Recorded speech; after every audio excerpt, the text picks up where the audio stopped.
I think we are in the end of the first phase of the adjustment process of European Union, of Eurozone. And in this first phase, the countries of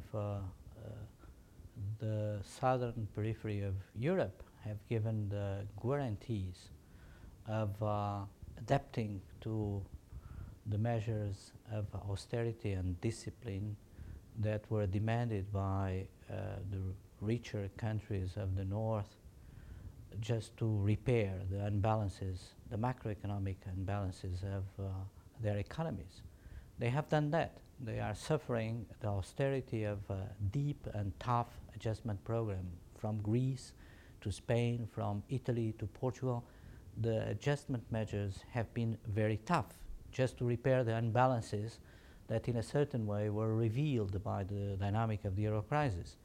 But we are in a point that you cannot reform this situation, and you cannot concentrate your adjustment policy only on the austerity program.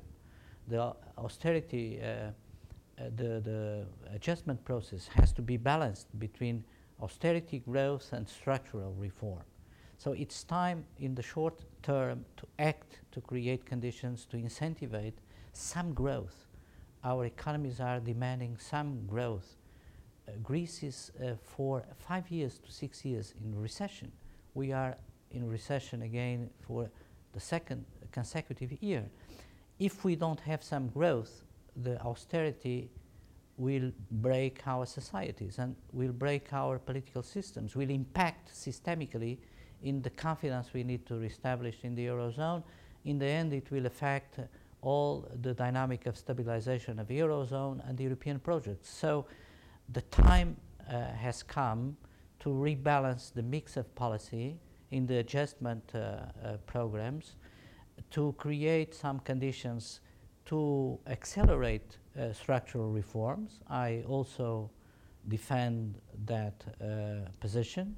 But at the same time, in the short term, you need to create some probably new mechanisms to incentivize some growth in our economies. If we achieve the balancing of austerity and discipline, we need to repair our imbalances with some growth incentives and with very consensual structural reforms in our economies. I believe that in the end, we will rebalance the situation in the relationship between the north economy of European Eurozone and the economies of the southern Mediterranean countries. And in the end, as I've had the opportunity to say, European Union construction will be much more adaptable to the dynamic of change in all the global system.